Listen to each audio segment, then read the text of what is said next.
Hello guys, ദൃശ്യം 3 director Jithu Joseph. ദൃശ്യത്തിന്റെ 3ാമത്തെ ഭാഗം. കഴിഞ്ഞ ദിവസമാണ് ഞാൻ ഈ ഫിലിം കണ്ടത്.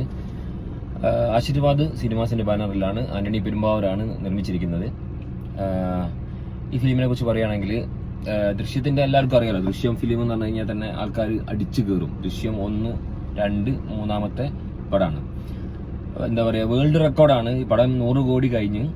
അപ്പോൾ ഈ ഫിലിമിനെ കുറിച്ച് ഞാനിപ്പോൾ റിവ്യൂ ഇടാൻ കാരണം വെച്ചാൽ, ഒരുപാട് ആൾക്കാർ സോഷ്യൽ മീഡിയയിൽ പോസിറ്റീവും പറയുന്നുണ്ട്, അതിൻ്റെ കൂടെ തന്നെ നെഗറ്റീവ്സും പറയുന്നുണ്ട്. അപ്പോൾ ഈ ഫിലിം കണ്ട ഒരു അനുഭവത്തിൽ ഞാൻ പറയുകയാണെങ്കിൽ, ഫിലിം കണ്ട് സ്റ്റാർട്ട് ചെയ്ത സമയത്ത് നമ്മൾ അതിലേക്ക്, ആ ജോർജ് കുട്ടീൻ്റെ കുടുംബത്തിലേക്ക് നമ്മൾ ലയിച്ചു പോകും.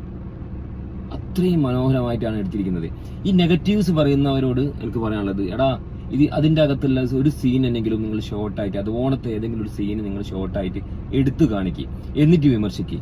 ഞാൻ പ്ലേറ്റ്മാൻ്റെ ഒരു വീഡിയോ, പ്ലേറ്റ്മാൻ ഫസ്റ്റ് ഹാഫ് കണ്ടിട്ട് പറയുന്നൊരു കമന്റ് ഉണ്ട്.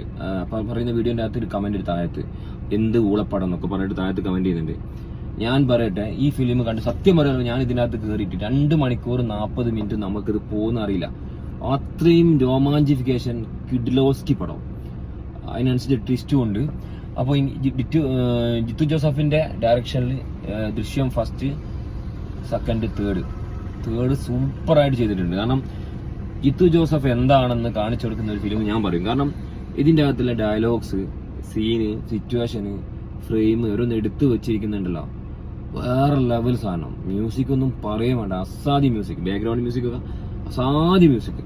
അപ്പോൾ ഈ നെഗറ്റീവ്സ് പറയുന്നവരോട് പറയാനുള്ളത്, എടാ, ഒരു സീനെങ്കിലും, ഒരു ഷോർട്ട് ഫിലിം എന്നെ എടുത്ത് കാണിക്കടാ, എന്നിട്ട് നിങ്ങൾ മറ്റേ കുറ്റം പറയും. മോഹൻലാൽ എന്ന നടന്റെ ഓരോ നോട്ടവും ഞാൻ മനസ്സിലാക്കിയെന്ന് വെച്ചാൽ, മോഹൻലാൽ എന്തുകൊണ്ട് ബെസ്റ്റ് ആക്ടർ എന്നുള്ളത് നമുക്ക് ഈ സീനിൽ, ഈ ഫിലിമിൽ കാണാൻ പറ്റും. ഓരോ നോട്ടവും, ഓരോ സാഹചര്യത്തിനനുസരിച്ചുള്ള നോട്ടങ്ങൾ, ഭാവങ്ങൾ ഇങ്ങനെ മാറുന്നതൊക്കെ മോഹൻലാലും മമ്മൂട്ടിക്കൊക്കെ പറ്റുള്ളൂ. ഇപ്പോഴത്തെ പുതിയ ആൾക്കാർ മോഹൻലാലും മമ്മൂട്ടിനൊക്കെ വെച്ച് കമ്പയർ ചെയ്യുന്നുണ്ടെങ്കിൽ നിങ്ങൾക്ക് വെറും ഊളകൾ എന്ന് ഞാൻ പറയും. കാരണം ഈ ഒരു ദൃശ്യം തന്നെ ഫിലിം ഇത്രയും സക്സസ് ആകാൻ കാരണം മോഹൻലാൽ എന്ന ഒരു ആക്ടറിന്റെ കഴിവ് തന്നെയാണ്. പടത്തിലേക്കായിട്ട് കയറി കഴിഞ്ഞാൽ നമ്മൾ 2 മണിക്കൂറും ഏകദേശം ഒരു 35-40 മിനിറ്റ് ഉണ്ടാവും. 2 മണിക്കൂർ 40 മിനിറ്റ് നമുക്ക് അതിൽ നിന്ന് ഇറങ്ങാൻ തോന്നൂല. അതാണ് ദൃശ്യത്തിന്റെ വിജയം. ഓക്കെ, ഇതിൻ്റെ അകത്ത് അഭിനയിച്ചിരിക്കുന്നത് റാണിയായിട്ട് നടി മീന അസാധ്യ ചെയ്തിട്ടുണ്ട്. അതേപോലെ മക്കളായിട്ട് ഒബ്വിയസ്ലി എസ്ആർ അനിൽ, പിന്നെ അൻസിബ ഹസൻ, പിന്നെ ഇതിൻ്റെ അകത്ത് കുറേ ആൾക്കാർ, പിന്നെ നമ്മുടെ കലാഭവൻ ഷാജോൺ സഹദേവനായിട്ട് അതൊക്കെ വന്നിട്ടുണ്ട്. പുള്ളി അടിപൊളി ചെയ്തിട്ടുണ്ട്. കാരണം ഒരു വില്ലനായിട്ട് വന്നിട്ട് നന്നായിട്ട് ചെയ്തിട്ടുണ്ട്. പിന്നെ നമ്മുടെ മുരളി ഗോപിക്ക് ആ ഒരു പോലീസ് ഓഫീസറായിട്ട് അസാധ്യമായിട്ട്. പിന്നെ സിദ്ദീഖ് ഉണ്ടാവുമല്ലോ, ഓൾറെഡി സിദ്ദീഖ്, പിന്നെ വൈഫായിട്ട് ആശാ ശരത്ത്, പിന്നെ ഇതിൻ്റെ അകത്ത് അങ്ങനെ കുറേ ആൾക്കാർ ചെയ്തിട്ടുണ്ട്. അപ്പോൾ എല്ലാവരും അവരവരുടെ റോള് ഭംഗിയായി ചെയ്തിട്ടുണ്ട്. അപ്പോൾ ദൃശ്യം 3 ഇനിയും കാണാത്തവരുണ്ടെങ്കിൽ പോയി കണ്ടോളി. നെഗറ്റീവ്സ് ഒന്നും നിങ്ങൾ നോക്കണം. കാരണം ഒരു പടം എന്ന് പറഞ്ഞു കഴിഞ്ഞാൽ നമുക്ക് അത്രയും, നമ്മൾ ഓഡിയൻസിൻ്റെ കൂടെ കാണുമ്പോൾ അസാധ്യമായിട്ട് ആൾക്കാർ എൻജോയ് ചെയ്ത് കാണുമ്പോൾ നമുക്ക് മനസ്സിലാവും ആ പടം ഹിറ്റായിരിക്കുന്നു. ഇപ്പം ഞാൻ പറയുന്നത് വെച്ചാൽ, ഈ പടം മാക്സിമം ഓടും, എന്തായാലും 200 കോടി എന്തായാലും കഴിയും. അത്രയും ഗംഭീരമായ പടം. നമുക്ക് 2 മണിക്കൂർ 40 മിനിറ്റ് ഒരു സ്ഥലത്ത് പോലും ബോറടിക്കാതെ നിൽക്കുന്ന ഒരു പടം. അത്രയും നമ്മൾ ആ പടത്തിലേക്ക് നമ്മൾ എൻഗേജ് ചെയ്തിട്ട് പോകും.